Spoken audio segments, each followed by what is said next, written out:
Yep. Yeah, the first two nights were outstanding, so I'm looking forward to the next two Absolutely. and to pitching on the weekend. Exactly.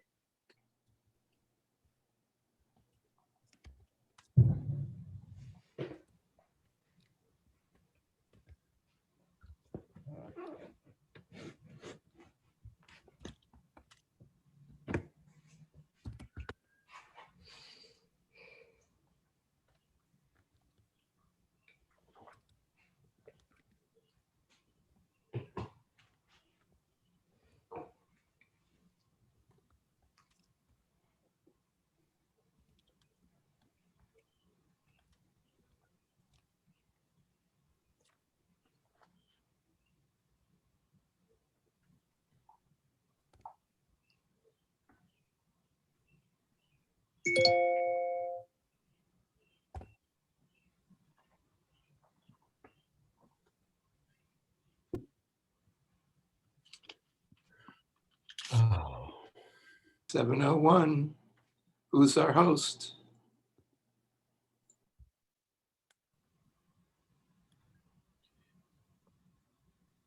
We'll start right at 7. It's 6:57 right now. So we'll get started right at 7. Okay, my computer clock is off.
Well, my computer says it's 7:01, and I hate to punish the people who've been punctual by waiting for the ones who aren't. Welcome to the third panel session of the 2021 Washington Writers Conference. I'm David O. Stewart, and I will be facilitating this evening's panel. Paths to Publishing, No Agent Required. This panel is being recorded, and you'll be able to look at it again if you care to. I am supposed to go over a couple of etiquette reminders. First, that please remain muted through tonight's panel. If you have questions, and we'd love for you to have questions, type them into the chat box, and I'll be trying to pull from those through the evening. We do have allocated 30 minutes at the end of the session to directly deal with questions. So we want to answer your questions to the extent we can. And for those of you who are awaiting your pitch schedules, we plan to start emailing those out tomorrow. There will be Zoom logistics provided to you as well thereafter. So let's talk about this panel. Over the last 10 years, the book publishing world has changed in a lot of ways, not too many of them good for writers. And one of the most important for us is the consolidation of major publishers, which has sort of shrunk the playing field, and the sort of spread of celebrity writers. And that's a model we have embedded in our minds a lot, that, we want to be published by the big publishers and all the rest. But it's not the only model out there now, and it's not necessarily the most effective one for you or for me. So tonight we're going to explore some new models that are developing for getting your book published and even making a little money at it. Now, I'm delighted to be joined by three very smart people on this subject, and I'll just introduce them quickly. First is Roger Williams. Roger has held most of the jobs you can have in the world of books, including running a bookstore, being sales director for two major publishers. He is now on both sides of the publishing world. He runs a literary agency representing authors, but he also is the publisher at Knox Press, which handles nonfiction works, as well as Permuted, the acquisitions editor at Permuted Press, which handles fiction. And both presses offer innovative hybrid publishing opportunities to authors, and we're going to try to explore those. Brian Paulus and his wife operate ePublishing Works, an independent publisher that manages book preparation and production for independent authors of both fiction and nonfiction through different hybrid arrangements. In 2019, their authors sold through them over 1 million books, and they had 3 books on national bestseller lists. Maryann Jordan resolved to become an independent author 8 years ago and has blazed quite a trail. She has written romance novels that have hit the USA Today bestseller list and position her as an author earning mid-6 figures. And there's not that many of those out there. I also note that Maryann describes herself as both a novelist and a businesswoman, which is a self-description that we may all have to get more used to. So to get started, I want to just sort of work through each of the panelists to have them give an overview of the essential elements of the publishing model that they are working with, how their version of self-publishing or hybrid publishing works. So Roger, can you get us going? Sure. Welcome, everybody. It's nice that you could join us this evening. Just one other little thing that David didn't put in my bio there. Also, my wife and daughter are authors. Both of my sisters are authors. two of my nieces and two of my brothers-in-law. So I also live in the realm of authors. David's overview of how the publishing business has changed has led me into this direction of hybrid publishing. In fact, when I left Simon & Schuster a number of years ago and bought a literary agency, I knew at the time that publishing was moving into this new realm. I had worked very closely with Amazon.com, and I saw where we were going with this, and we are in a Wild West world right now. The way I like to describe the sort of publishing landscape is that it's like baseball. I don't know how many of you know baseball, but you have the major leagues, and everyone knows Simon & Schuster and Random House and Penguin and Harper and St. Martin's. But like USA, or like the US News and World Report ranking of colleges, well, you can sort of look at publishers that way. You have the major leagues, and then you have the minor leagues. And those minor league publishers have varying different degrees of business models. But this new business model is it developed over really the last 20 years and is essentially what at Simon & Schuster we used to call a co-publishing agreement. And the co-publishing agreement means that the publisher and the author take a risk together.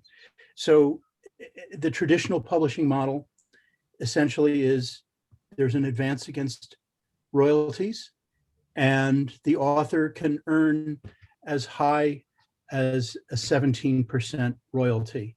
To get to that 17%, even with the major leagues, is a real stretch, but that's about the highest you can go. The key distinction here is 17% of list price, in other words, the cover price of the book, or 17% of net price, which is what the book is sold for at the retailer.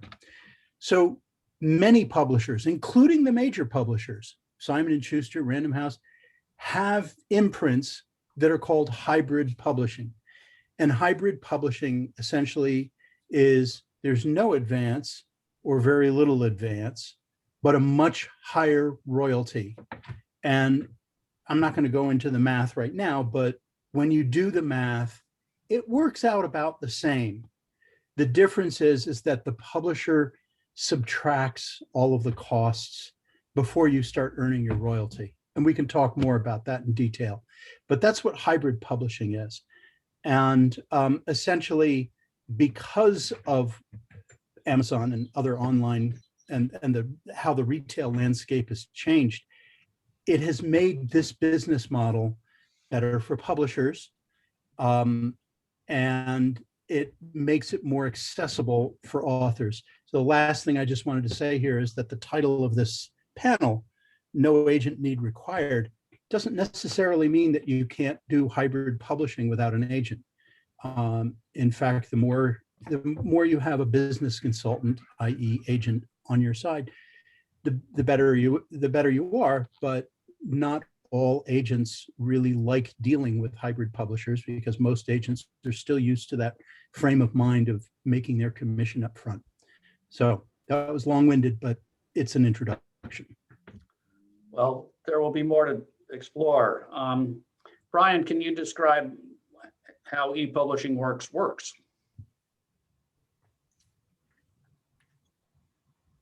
You're muted. Hey, thank you for inviting me to this. I really appreciate the opportunity to share this. This is good information to get out. There's a vast chasm between the author and the publishing world, and opportunities like this are really important to convey information that's greatly needed.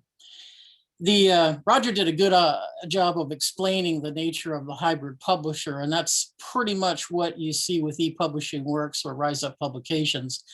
We actually started off by really servicing the self-published author. A little over a decade ago, we started preparing books for publishing through ebooks and through print, and very quickly ran into the reality that most authors had a tremendous difficulty in getting their book out there to the various resellers. So that led us into the publishing arena, and things grew pretty rapidly over the ensuing decade. So to this day, we still do some servicing for self-published authors, which includes the basics of creating ebook files, creating print files, creating covers, and then delivering the files to them, wishing them well, and sending them on their way. And many authors are very successful in that realm. This is not about picking the best path that there is. It's about having choices so that authors can pick the best path for themselves.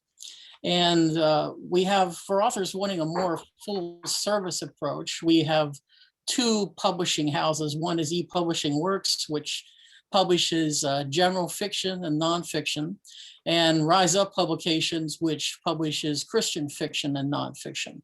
In both cases, we publish in ebook, we publish in paperback, hardcover, and e-audio as well. And we do it, our philosophy is we make our books available everywhere you can possibly do it. We also, for self-published authors and small press publishers, we have a venue to help connect readers with the books called eBook Discovery, and that's available to anybody. And we also use it, our own publishing imprints use that service as well.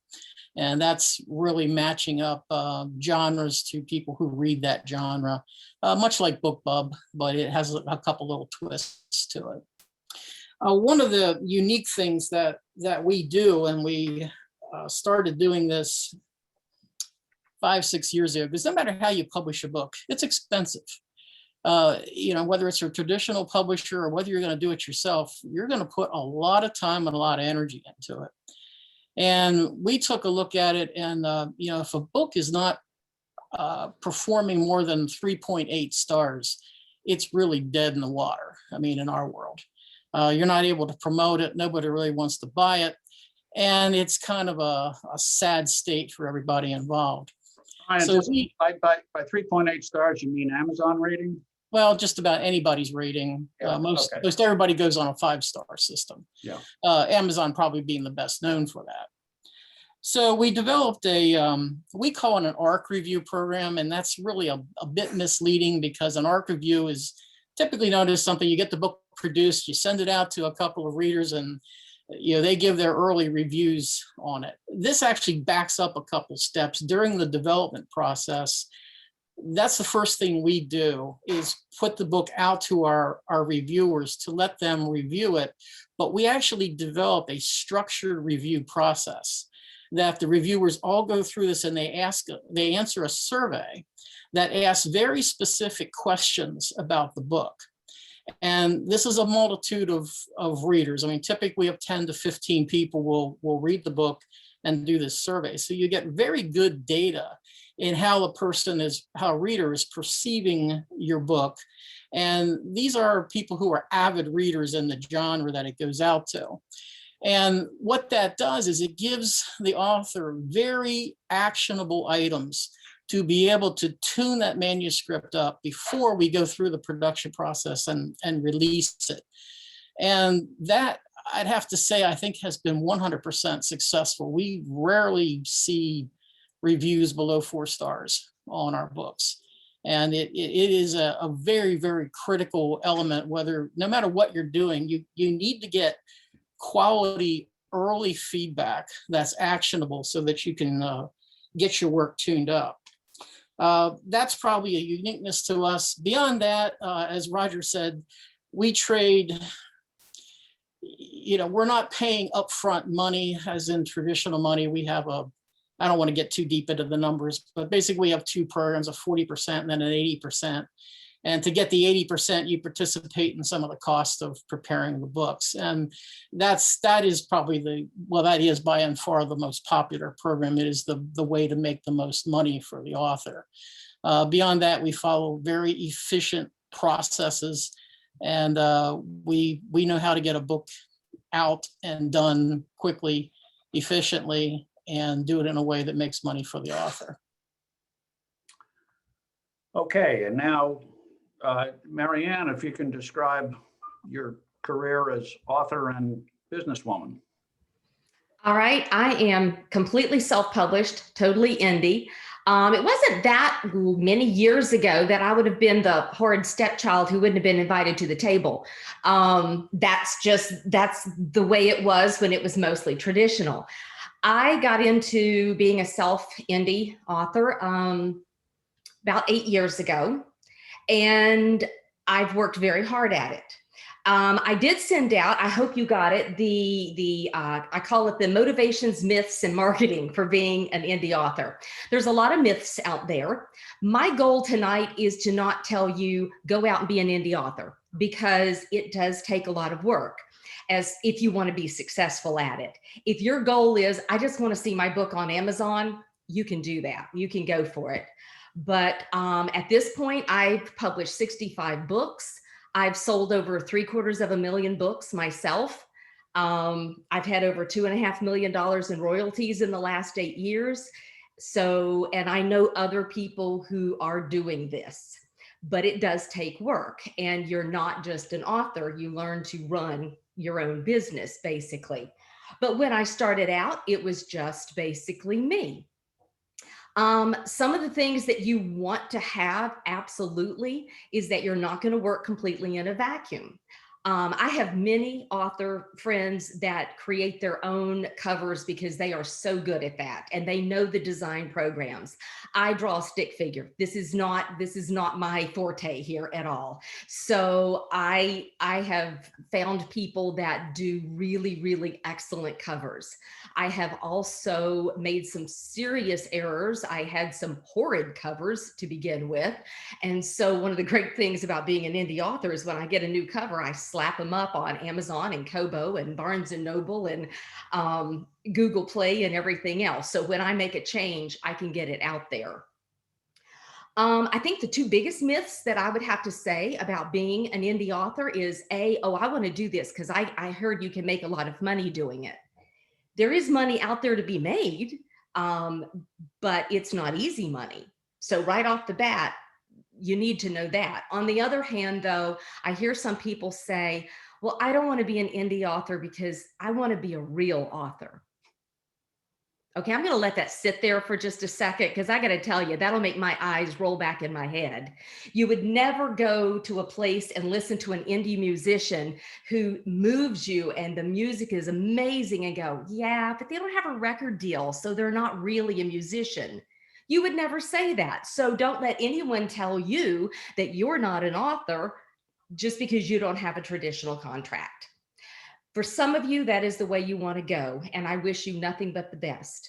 For some of you, you will decide that maybe being self-published is the way to get your work out there. And if you do, there are lots and lots of mentors and help that's out there to help you do that. But I have been doing this. I've made a lot of mistakes, learned along the way. I will say that, again, you don't do this in a vacuum. I have what I call them beta readers, which is what Brian was basically talking about. When I write a story, I have a group of beta readers. They get the work. They kind of let me know what they think. I have a developmental editor. She gets my work. She goes through it to make sure that I'm on track, to make sure that my series is tied in together, to make sure that the story is tight.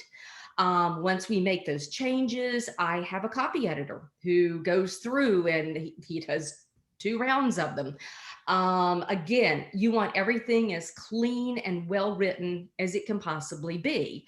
I totally agree with Brian also in that, you know, if you put a book out and you don't have the quality there, you're going to lose the traction. Absolutely. And so with, by the time I get it through the copy editor, then I have a proofer who reads it.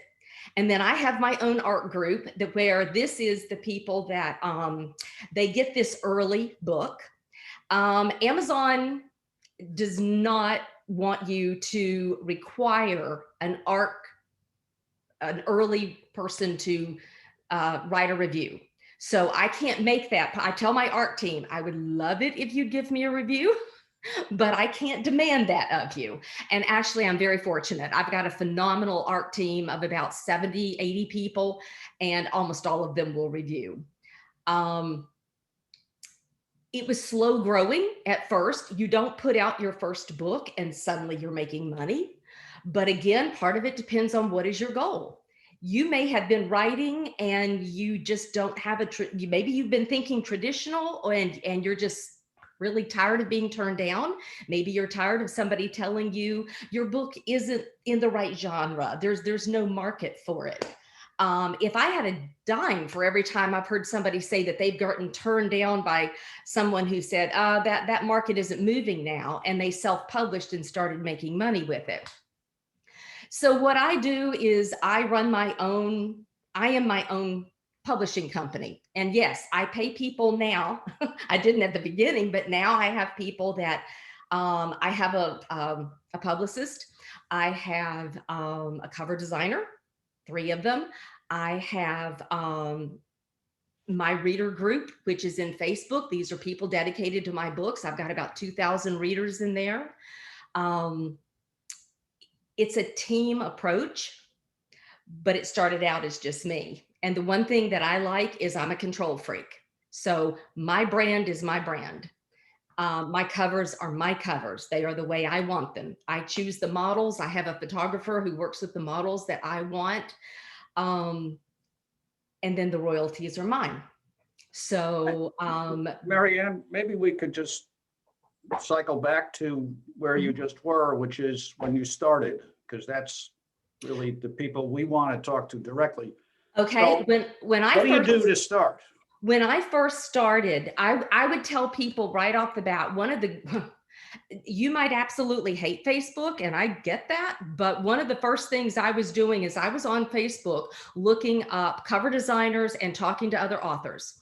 There are a lot of author groups on Facebook for brand new people who are starting out self-publishing.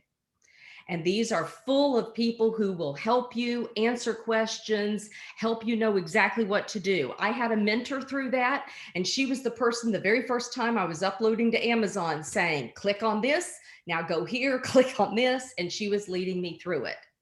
So that's one of the things that you want to do is you want to find other self-published authors, and that's a great place to do it because like I said, there's a lot of groups that with authors that will help you. There, you can also find editors there. That's how I found my editors. There are cover designers that they will have their Facebook pages so you can go through. There's a lot of ways that you can also cut costs. For example, there are cover designers, if you don't want to make your own covers, there are cover designers that already have covers created. And you pick one and they're not nearly as expensive as if you're having something done completely yourself. Brian, can you address that question? So how does someone start with your service? Well, let's say it's a brand new. Somebody just wrote their first book and they have the great American novel in front of them and it's burning a hole in their hands and this is going to set the world on fire. First of all, we don't like to receive query letters. I hate them with a passion. Don't ever send me one. I don't have the time to read through that stuff. So when somebody sends us an inquiry and says, hey, I've got this, that, or the other thing, I want to send this to you. The first thing I do is kind of take a little step back and we share with them an FAQ document that we have that just goes through and addresses a lot of questions that we've accumulated over the years that has good, helpful information for people coming to do business with us. Because we want to first make sure that people are comfortable with our model. Second to that is our submission process is a little bit different we give you a questionnaire and we ask you the questions that we want to know the answers to. And when we get that on if it's a brand new author, kind of unproven, we're cautious for what I hope is obvious reasons. But that said, you know, there's some gems out there. There's definitely some bright spots, and when we found a few. So what we usually start with is once we get the submission and, you know, we've read a first chapter or you know, maybe we go to asking for the whole manuscript, and, you know, we determine that, yeah, it's viable in terms of being marketable. What we usually suggest is that we initially put the book through our ARC review process. Let the readers of the genre judge the book, because, you know, we all have personal preferences on things, and sometimes our biases mislead us one way or another. So that's why we like to put it out before a plurality of readers and get feedback. That really helps us and helps the author make a constructive decision of moving forward. And that's going to look like a couple of things. Yeah, we might proceed with an agreement and work something out. We might reply back with a list of here's some suggested things to work on. And that often does happen. We will make every effort to leave people with some actionable steps after they come in contact with us. But what we are going to be looking for is not a one book wonder. And I think this is probably true whether no matter who you're going to, or even if you're going to self-publish, you're not going to make it as a one book wonder. And, you know, Maryann made a lot of great points, which I agree with 100%. And, you know, you got to understand in your head why you want to do this. Do you just want to claim to be a published author and see a book out on Amazon? Well, go do it. That's what self-publishing will guarantee a path to make that happen.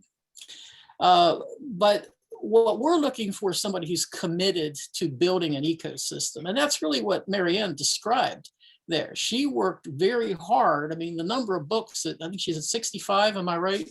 Yeah, that's a significant presence in the marketplace. And Maryann, is that all in the same genre? Yeah, it is. Okay, and I figured it was.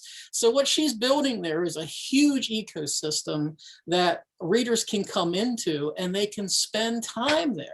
You know, she becomes sort of like a friend that you can go have lunch with, and you're familiar with her, but she's an interesting friend, and every time you meet her, there's going to be something new.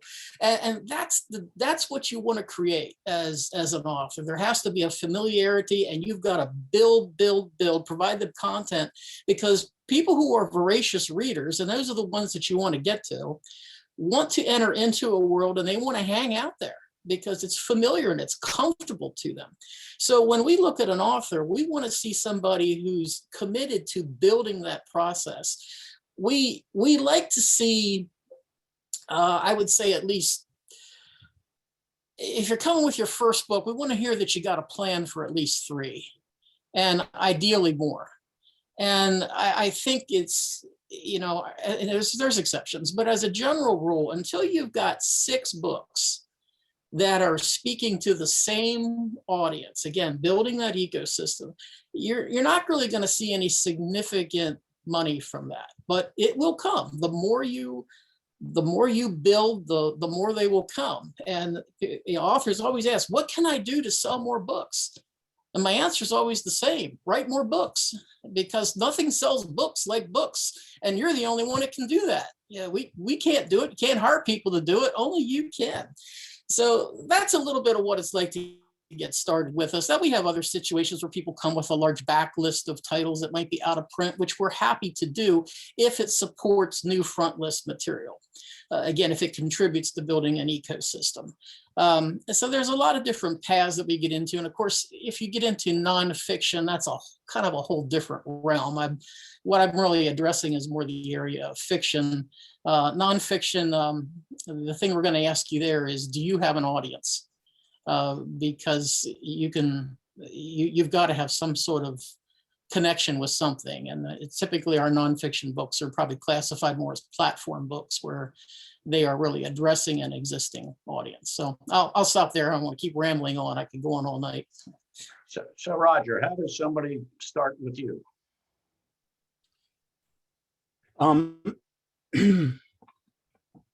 Well, I get submissions through agents. I also attend conferences and seek out specific authors. I mean, I publish in a very specific arena in American military history. That's what Knox Press is. And Permuted is both fiction and nonfiction, which gives me a little bit of latitude so that I'm not held to just military, American military history. So most of my my projects come to me either from people that I know who are either agents or directly from authors who know what I'm doing. I mean, I've been in the business for 45 years, so a lot of people sort of know who I am. So it's referrals and agents is really where I get most of my projects on the publishing side. On the literary agency side, I guess I'd have to say it's the same thing at this point. It's really referrals and through agents. Well, what do you want to see from an author? Well, I operate really mostly in the world of nonfiction, and I will consider historical fiction. So I'm not in Maryann's playground. I don't do women's fiction, romance. I really, if I'm going to do fiction, it's going to be some sort of historical fiction realm. And on the agency side, that is strictly nonfiction. So I do a lot of nonfiction. I mean, David, as you know, I've been coming to the Washington Writers Conference. I guess this is now 7 years for me.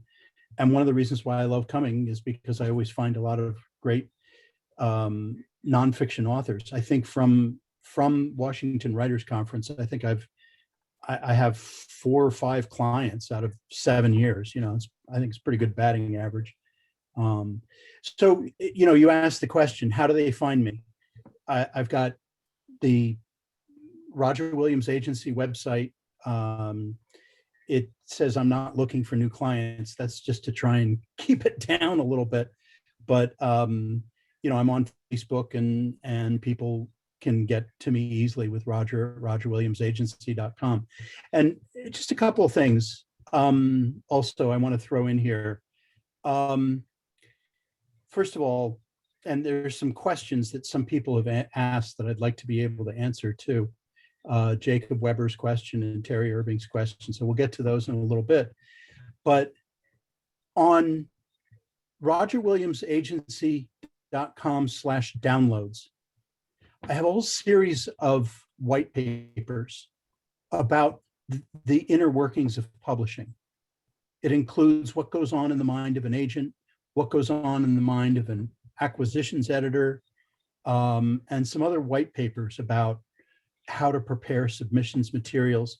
But there's also, you know, with this new Wild West that I've described, and this goes directly to Jacob Weber's question about hybrid publishers' business models. There's one website that I recommend to writers all the time that's just called Writers Beware.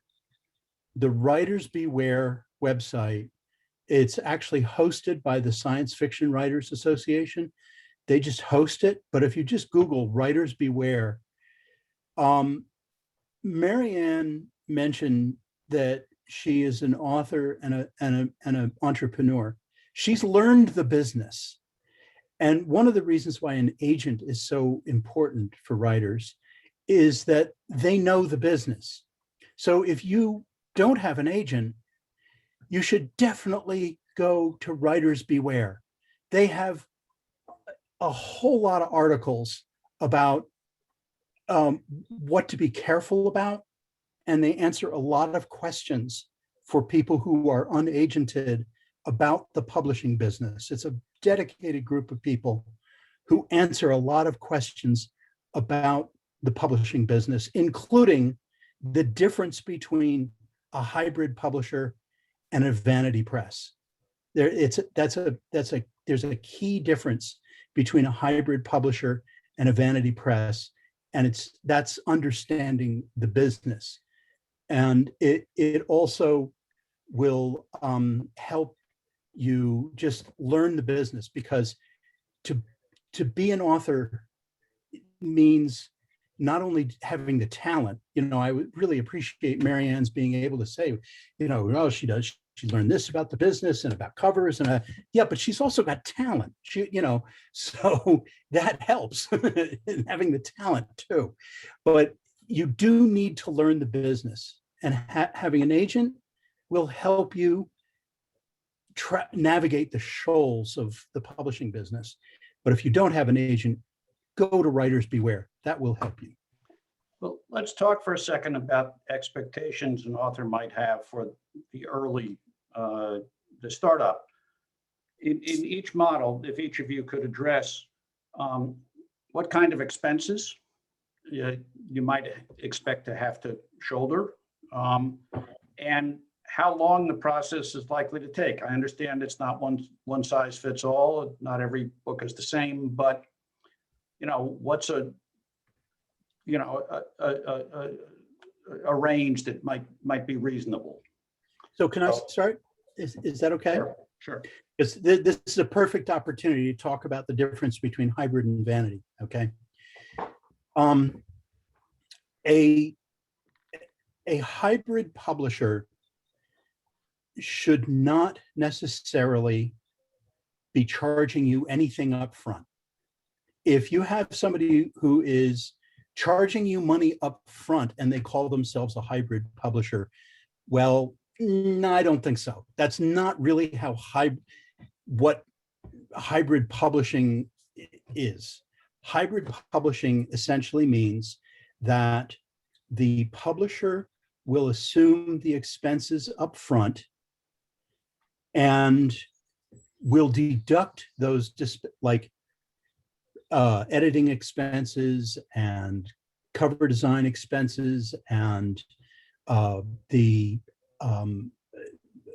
of the expenses up front, and then deduct those expenses before you start earning your royalties. That's a hybrid publisher. So you shouldn't have to pay money up front.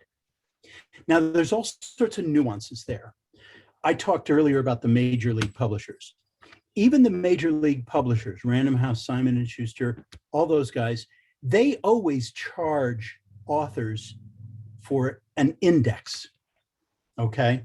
Now, authors don't necessarily have to pay the major league publishers for an index, but the publishers will deduct the indexing expense from most nonfiction authors.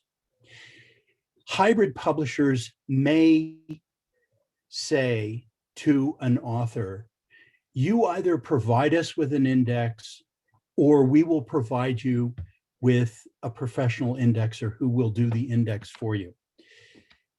What a hybrid publisher has that a vanity publisher won't necessarily have, some do, but a hybrid publisher has a full staff. I work with a managing editor, copy editor, production editor, a publicity team, and most importantly, a hybrid publisher.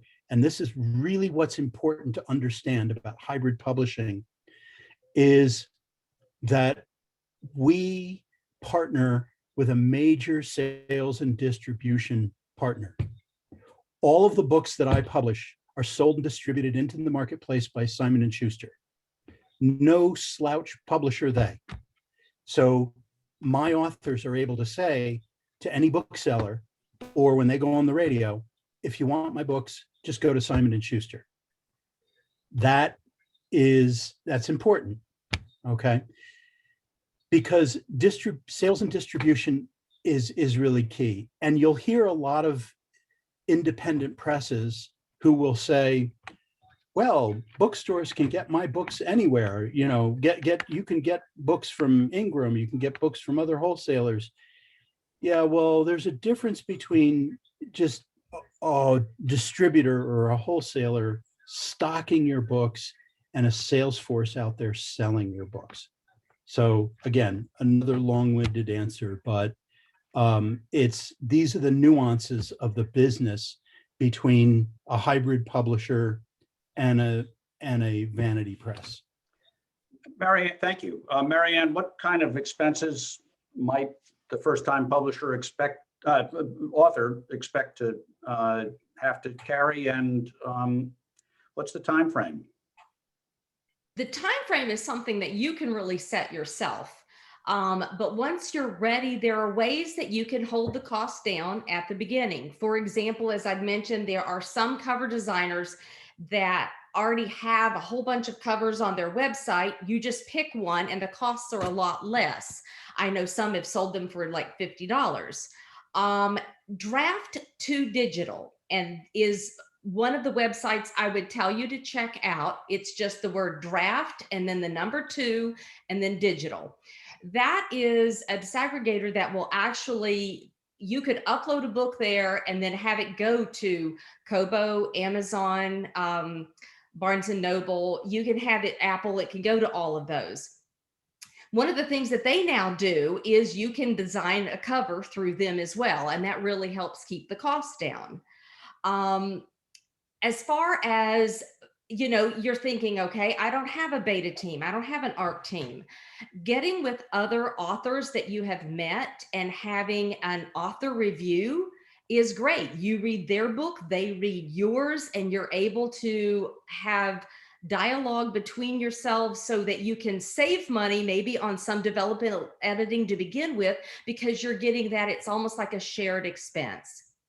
The one thing you don't want to skip is the actual editing process. That's just one of those things, again, you really want your book out there to be well written, but you don't have to go with the most expensive editor out there. There are some, again, that you can meet, and you can get these from other authors. Who have you used? Your book, your genre is very much like mine. Who do you use for an editor? And so that's one of the things that you can shop around a little bit.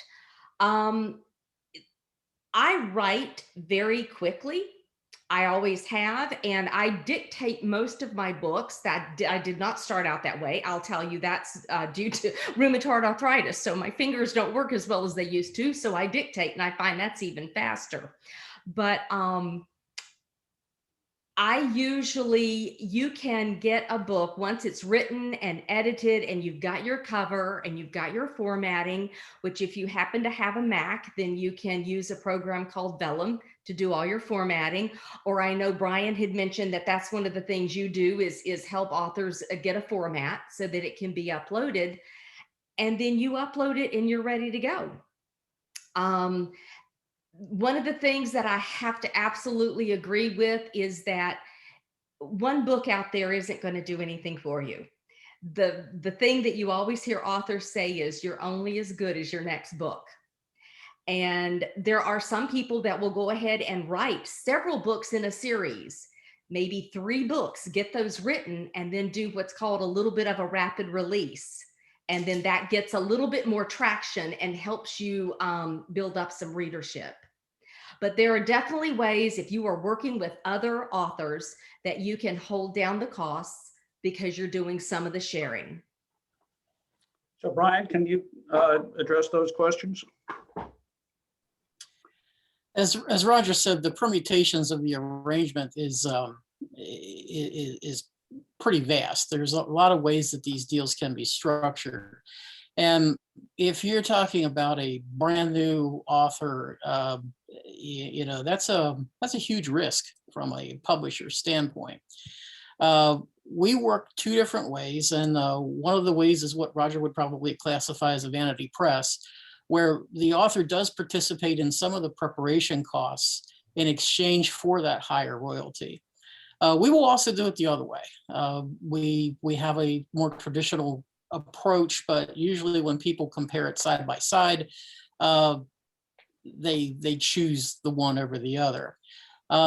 Once you're rolling with us and there's royalty income coming in, then that kind of goes away, and there really isn't any upfront money ever laid out at all. Time-wise, Maryann's right on. If you're just starting out, as I said before, you want to get to that. You got to build that presence out there, and releasing a book and then waiting 9 months or a year to put another one out and then another one after that is not going to get you anywhere. Matter of fact, it could almost be self-destructive in a way. So what we would like to see is, again, 2 books well under, 1 book done, the second book pretty nearly finished, a good plan for the third one, and then we'll begin the process of releasing that. And we want to try and get those things released within at least 3 in that first 12 months, maybe even 9 months. The timing, as far as from the time we get a manuscript to the time we release it, I mean, ballpark, maybe 12 weeks might be just kind of a general rule. It can go longer than that, though. It depends on the type of book. I mean, if we're going to go into a book, and I haven't really touched on this, but there's different tiers of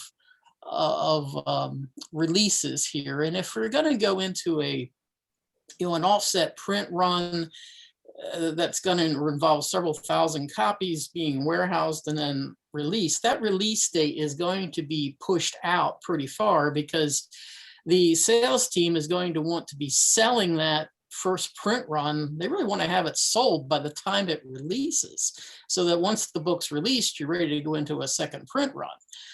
That's the ideal and maybe sometimes fanciful way to release a book. But in that case, you're looking at, a year, maybe longer, until a book's released. And that gives you a window of time to do something that in the life of a book only happens while it's in a pre-order state. If you're working with an agent, and we do work with agents, I have nothing bad to say about agents. They can be very helpful. They can also be unhelpful sometimes, but by and large, they're very helpful. Or you're working with a publicist, you want to be getting engagements where you're able to talk about that book, getting media attention, getting reviews, things like that, which ideally occur while the book is in a pre-order state before it is released. Generally, people don't want to talk about something that's already happened. If they're going to invite you on their blog or radio or do a print write-up or something about it, they usually want to talk about something that's going to happen in the very near future. So that's why you might want to have a fairly long pre-order. That is not appropriate for every book. You got to do what makes sense. I would say if you're writing women's fiction, you're writing romance, you're writing to very voracious readers, I would say let's get them out as fast as you possibly can, because they'll be there waiting for you. If you're doing something that's maybe more literary or has a dealing with some sort of unusual nonfiction type subject, then you might have a more protracted release period. Expense-wise, I cannot overemphasize the importance of getting good, competent editing help up front. We run into authors, and that's one of the questions that we'll ask on a submission is, who edits your work? We don't ask if you have an editor. We just want to know who edits your work. And if the answer is, I do, we're probably going to take a pass, because the human brain is such that we can't edit our own work. And if you think you can, you're delusional. And honestly, the smarter you are, the worse you are at editing your own work, because your brain autocorrects as you go. So there's a couched compliment there, I guess.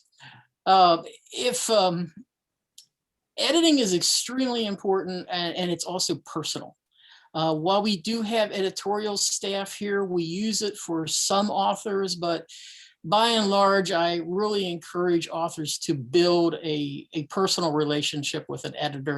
And that's going to be a long-term relationship, and it's something that's very unique and personal to you. Beyond that, you need to have a website presence that is promoting you as your brand and you as an author. That's something that your publisher can't do. Your agent, if you have one, publicist, if you have one, again, not necessary, but helpful, but these are areas where they can help you with that kind of thing. If you're a one book wonder, and we have one book wonder that is actually done pretty well, you might have a website just for that book. And that has worked well. So there's expenses like that you're going to have to lay the groundwork and really invest in your own brand and your own identity as an author. If you're other than the one book wonder situation, but if you're a prolific writer and you're planning to make this a career, you should be developing an email list. And you don't want to be heckling your readers to death, but you need to keep them updated periodically. That's our Thursday panel. So let's Okay. So, but that's important. That um, you need to have that in place. I don't want to steal your thunder. But let me just ask one more question to the panel, and then I want to get to the questions coming in from everybody else, which is simply, starting with you, Brian, can you identify mistakes that you see authors making that hurt their business?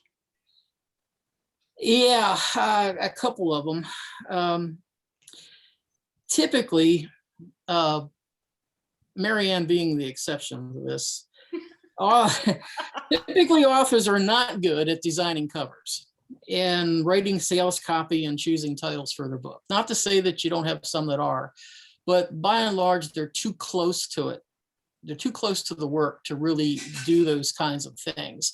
And if you think you're good at it, you better check with some friends that'll give you the honest truth as to whether or not you are. And that sort of leads me to another thing. If you're going to your friends and asking for opinions about stuff, yeah, be careful with that, because they're your friends. They're not going to tell you things that hurt your feelings. And that's why it's sometimes it's good to get to some compassionate strangers that'll be a little more honest with you in that regard. So yeah, typically cover design is a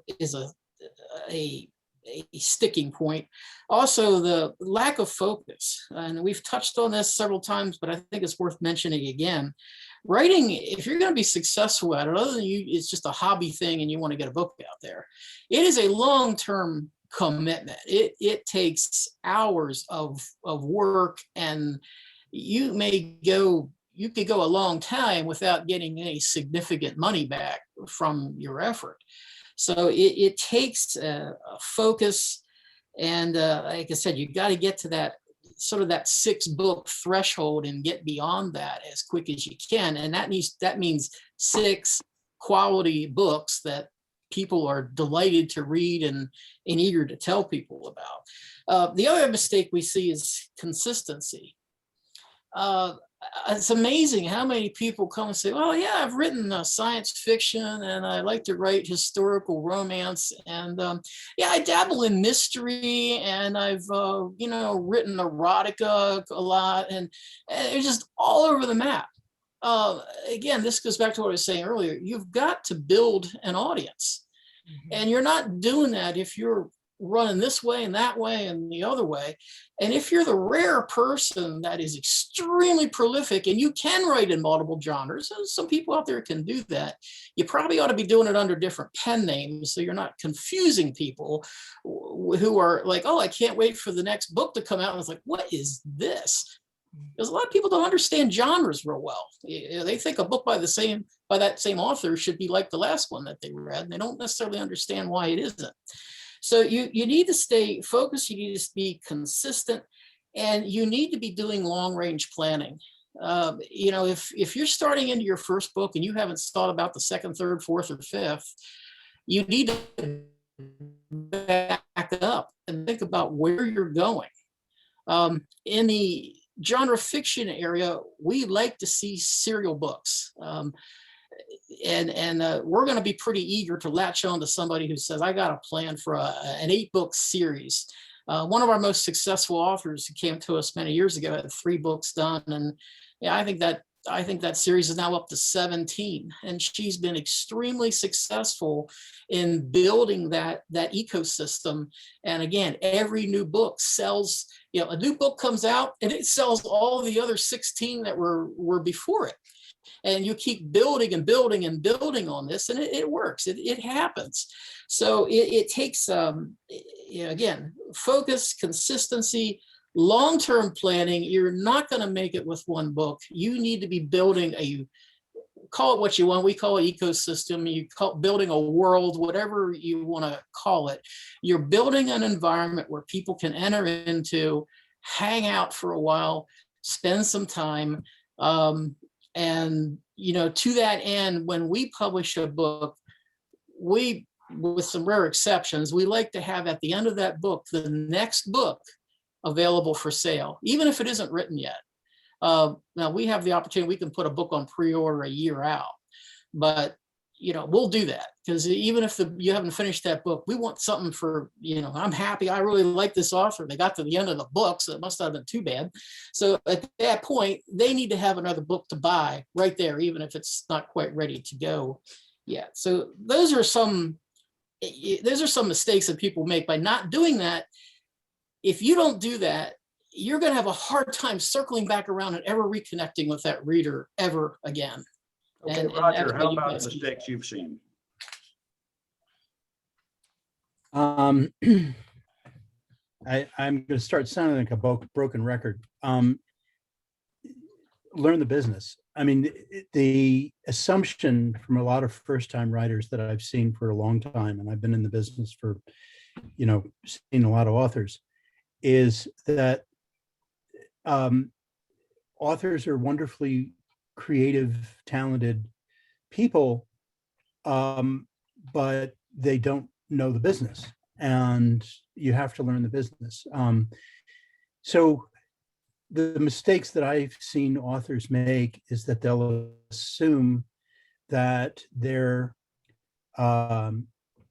publisher is going to hold their hand all the way through the process. You might be very lucky and have an acquisitions editor or an in-house editor who will do that. And some, I've known many wonderful editors who are very good at teaching their authors how to be authors, the business of being an author.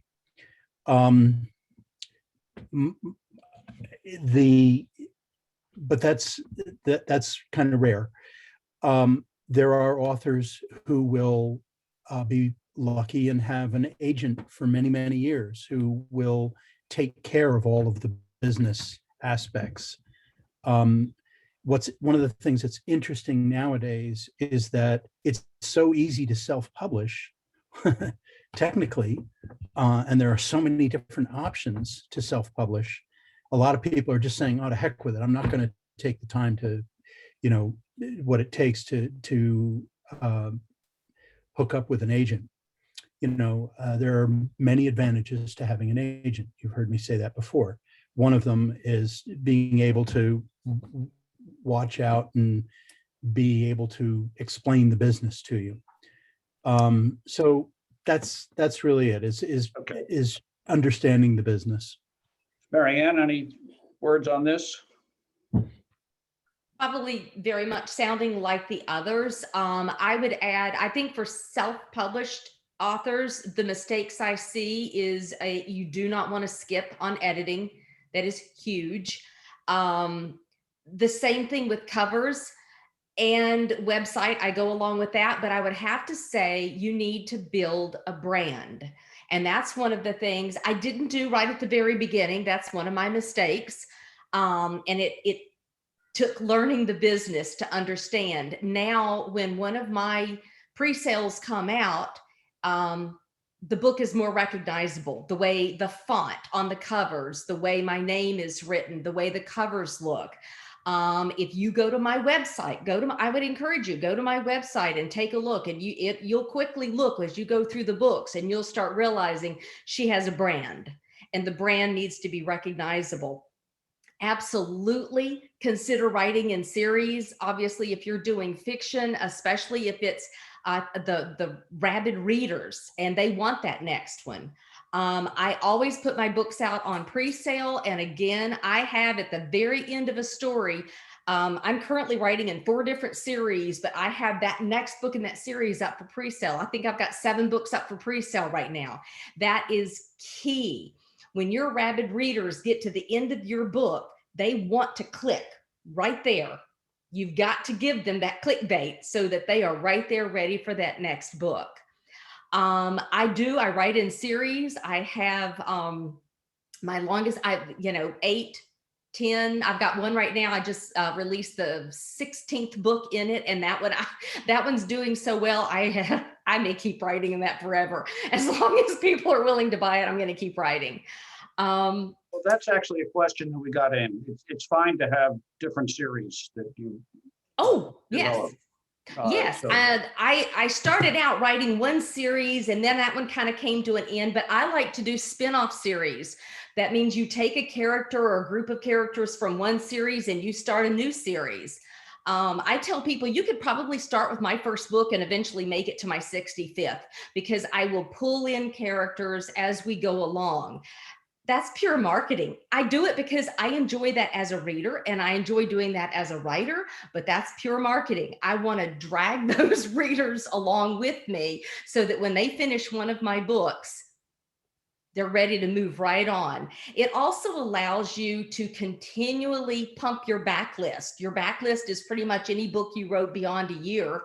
And so if I have somebody brand new that starts with one of my newer books, then they realize, oh, there were books before this, and then they'll start going. So you can keep that backlist going by continually writing in series. A friend Brian, of you mine has mentioned a- jumping genres. I got to mention that, just because you don't have to write the same genre, but you are so right, Brian. If authors jump around to a lot of different genres using the same pen name, readers start falling away. It's just something I've seen some friends really struggle with. So let's go to some of these questions that we've been getting in, and if I can suggest that we treat these as like the lightning round. So I'd like to get to as many questions as possible. So, let's keep the answers crisp. A straightforward one. What's a good number of reviews to get posted online for your book, say on Goodreads or Amazon, any of them, by the time of the launch? What's the target?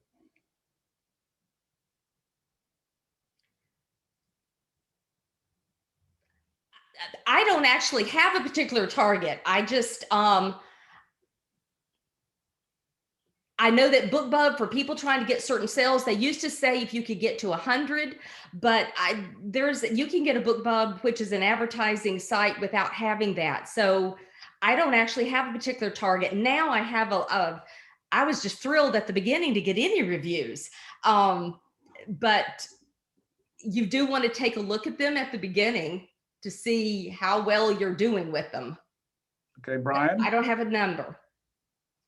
I don't have a number for a release. I mean, I guess you can do that on Goodreads, but most venues will not allow you to do a review on a book that isn't released yet.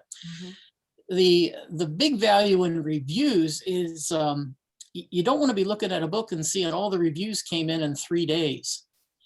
You want to see them spread out over time. So it's not so much the quantity of reviews, although that's relevant, it's the freshness of the reviews. Are you seeing them occurring steadily over the course of time? Because people get suspicious when you see a dump comes in all at once and then there's nothing.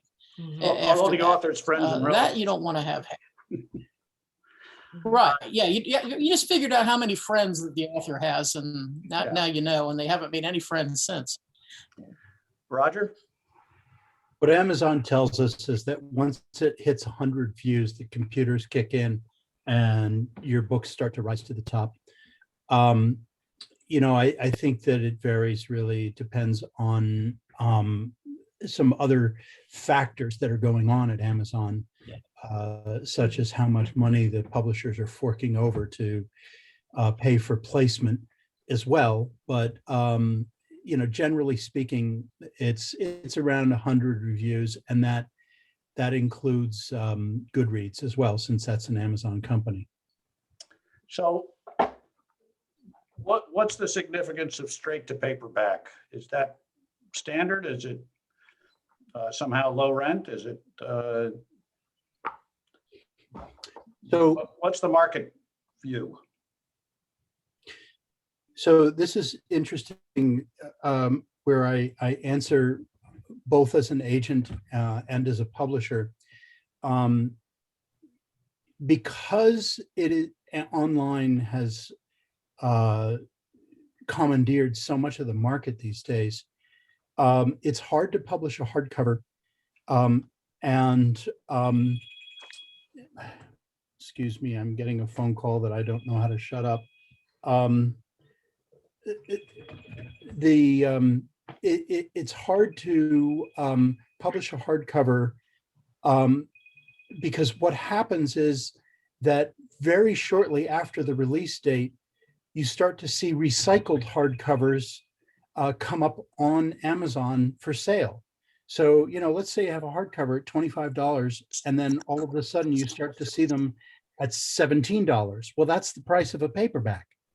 So a lot of publishers are delaying when they turn their hardcovers into paperback, and there's a lot of experimenting going on in just releasing in paperback, straight to paperback. So it doesn't have, there's a lot of trial and error going on right now. I don't think it's bad to go straight to paperback. It's nice to get the reviews. You can't get the reviews unless you have the hardcover, though. And Maryann, anything to add? When you're self-published, you can go ahead and upload your book to paperback.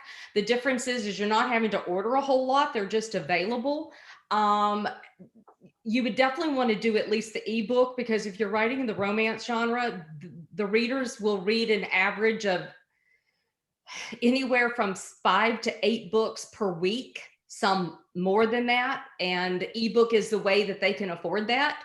But once you've built up a readership, you want to go ahead and get the paperbacks at least up on Amazon, because there are a lot of readers that want to collect those paperbacks as well. Okay, well, we've got a question. If you've self-published some books and have a decent track record, does that make you more attractive to a hybrid publisher?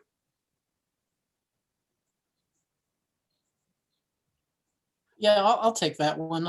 The answer to that is yes.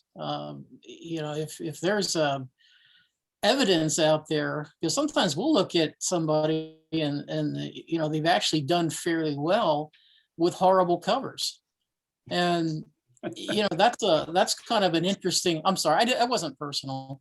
No, I hear you. I feel you. It happens a lot. And, we kind of look at it, it's like, wow, if people love the book and, but it didn't really do what it could have done. And it's kind of obvious that the cover was sort of a boat anchor, hanging on the thing.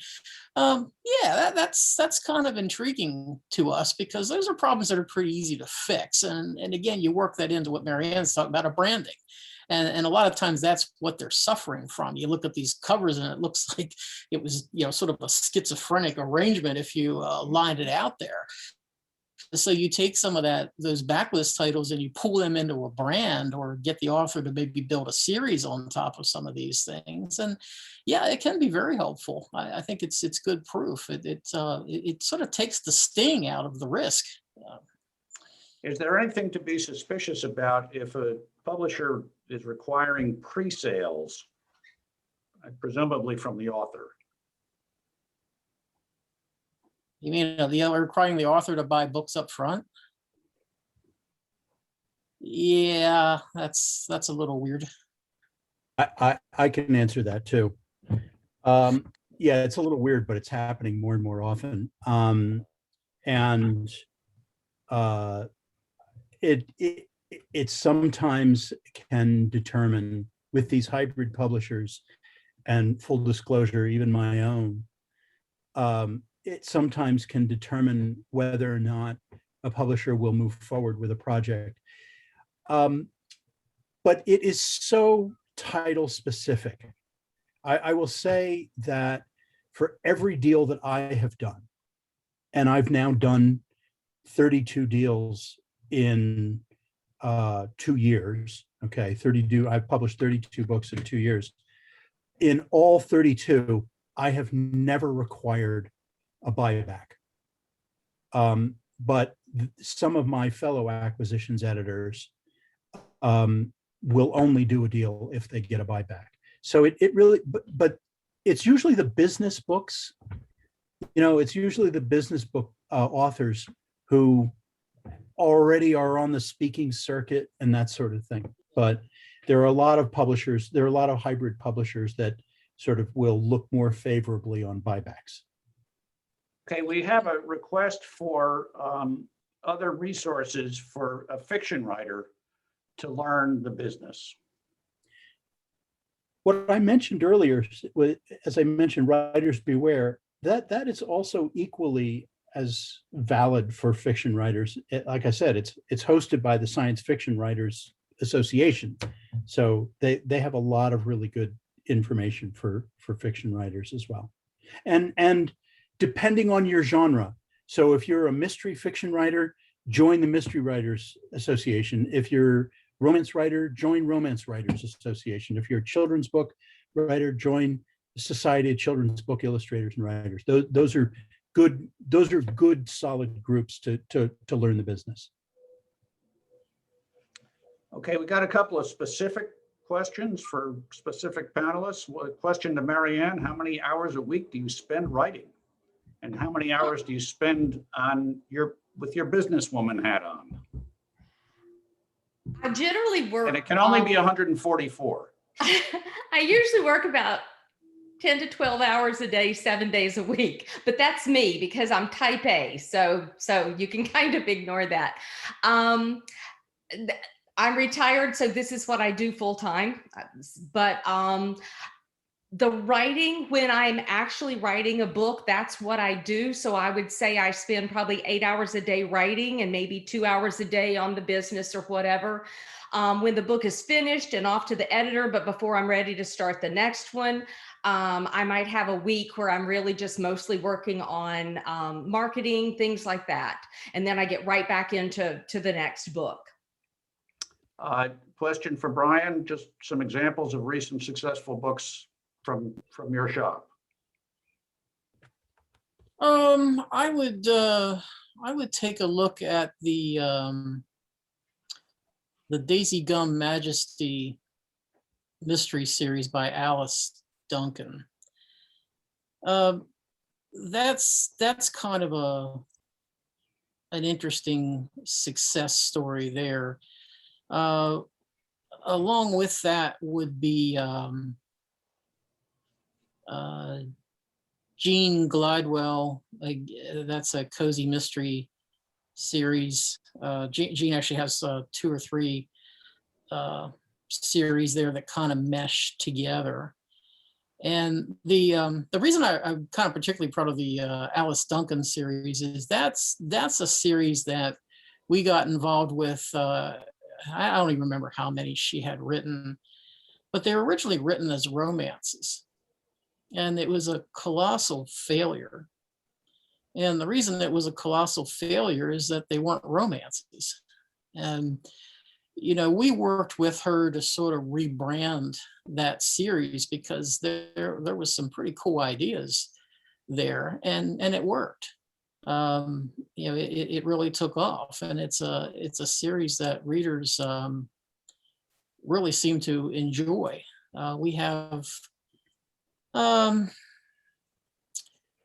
one book that's kind of unusual for us, and I'll just mention this because it's kind of an example of a kind of a unique book, is a book called Truckerology. And the author of this book never penned a word because he's a truck driver. The whole book was written by YouTube recordings, which we then took and edited and turned it into a book. Now, the book does not sell tremendously through the Amazon, Barnes and Noble channels, but because he has a YouTube presence, that book has its own website. He direct sells the paperback copy of that book, and makes himself some nice extra money every month in doing that. That's sort of an oddity.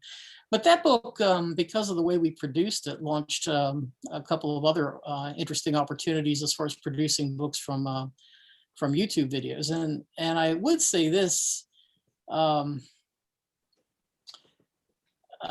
if you can write medical thrillers, we published the medical thrillers series, well, not a series, it's just a group of medical thrillers for Eileen Dreyer.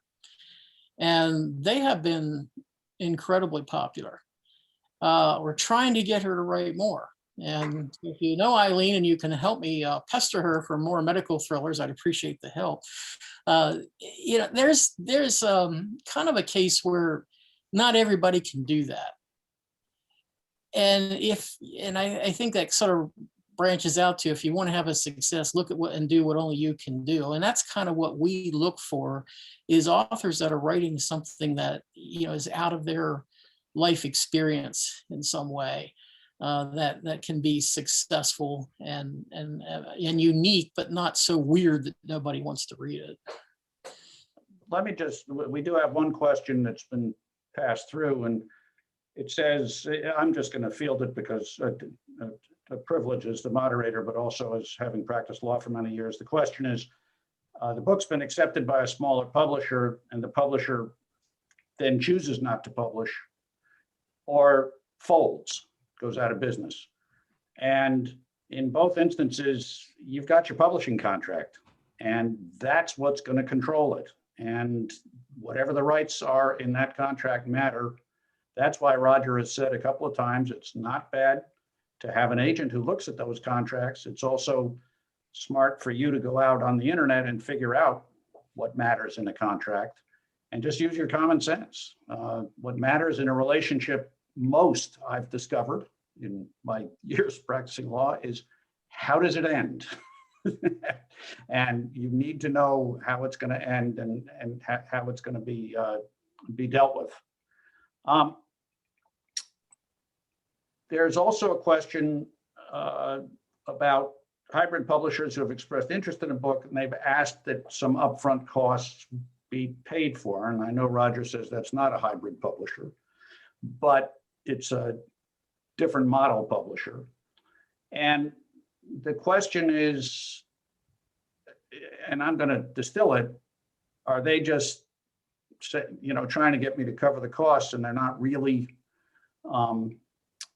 choosy and picking my book? And how high a figure for upfront costs should I be willing to pick up before I say I'm being taken advantage of? You want me to answer? If you can. Again, it's so difficult to answer these questions in such a general sense. Maybe this is because of my literary agency background and all the authors I know. I would really caution authors not to pay anything up front unless they are, completely above board. I mean, Brian, I think, has a very good model. I think if you want to make the investment in your own project, Brian has a very good model. But in terms of working with a publisher who says, sure, we'll publish your book if you give us, $5,000 or $10,000, really what happens so often, and I've seen this happen for so many times over the years, and especially now, and this is why you really have to be careful, is that they'll say, hey, for a $5,000 investment, you can get your book into every bookstore and on Amazon. And oh, you want some marketing? Well, that's another $2,000. Oh my goodness, you want us to do some editing? Well, that's another $2,000. And you go down a rabbit hole, and people end up with, cartons and cartons of books in their garage that'll never sell. So you have to be so careful about, paying up front for something like that. I hear shades of the musical. Funny thing happened on the way to the forum. The Zero Mostel one. Don't pay for your own musical. It's you have to be careful about what kind of investments you make, and that's why I say I think Writers Beware can really help you out there. Okay. There is a question here that without a contract, can an editor claim, having made a significant contribution to a book, some claim of the copyright? No. Again, you've got to have an agreement ahead of time, and no reputable editor would make that kind of claim. Yeah, exactly. Yeah. Thank you. Another question is in the you've talked, several of you have talked about ways to find editors, good editors. Maryann in particular was talking about that. Brian or Roger, do you sort of have a list of people you trust that you share with your authors, that sort of thing? Yeah, if somebody comes to us and they need an editor, I'm really looking at of course, the genre, personality wise. It's kind of like a dating process, really. You got to have a compatibility there between the two people that they can work together. So if I know of another author, similar genre, and they've got an editor they've been happy with, I'll sometimes make the connection, but I'm out of it. I mean, I'm just introducing them and they can work out whatever they want at that point. We are developing some in-house capability, but we cannot be all things to all people. I mean, we publish a pretty wide variety of stuff, and we can't do editing on all of it, nor do we want to. So yeah, we'll try to find a good relationship, but it's a very personal relationship. So at the very beginning of this call, David mentioned how the publishing business has changed with consolidation. Tiny little history lesson here. When consolidation really started happening in the 70s, one of the things that publishers realized is that they really didn't have to keep all their developmental editors on staff.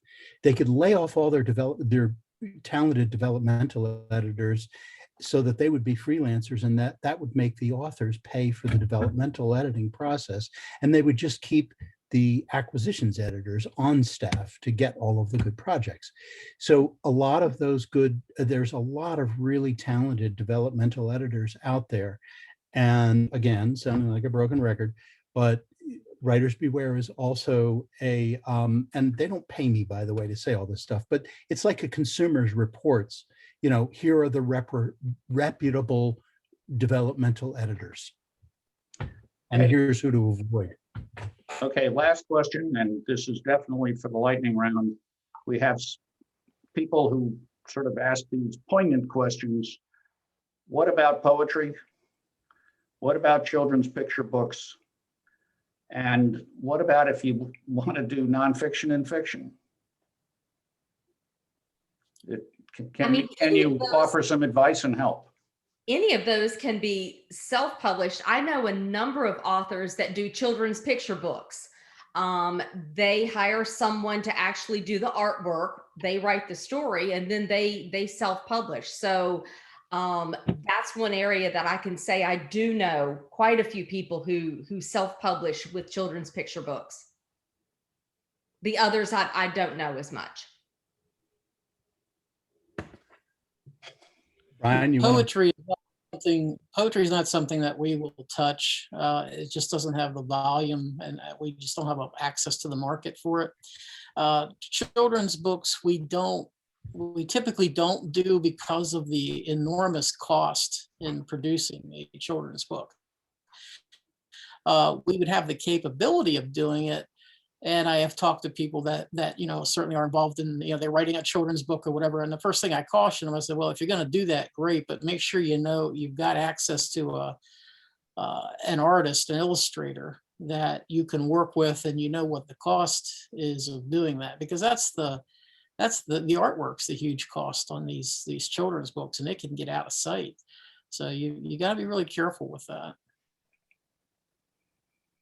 Poetry, there are a few small literary presses that will do it. Otherwise, self-publishing is just fine for poetry. Children's picture books is really, really tough. My wife has done 4 of them, and sold a lot of children's picture books, but it's a real tough market. That I would definitely be agented. What was the other one? Oh, fiction and nonfiction together. Certainly. I mean, if a publisher or if the author has a platform, you can do fiction and nonfiction, but just remember, you're running on parallel tracks. So it's, they're 2 different audiences a lot of times. Yeah, I would be okay with the fiction and nonfiction as well. But as Roger says, as long as you got the audience, I mean, especially for nonfiction, that's key. Well, I want to thank wonderful panelists for sharing what they know and what they've learned at some cost over the years. I want to thank all you folks who hung with us for the whole show.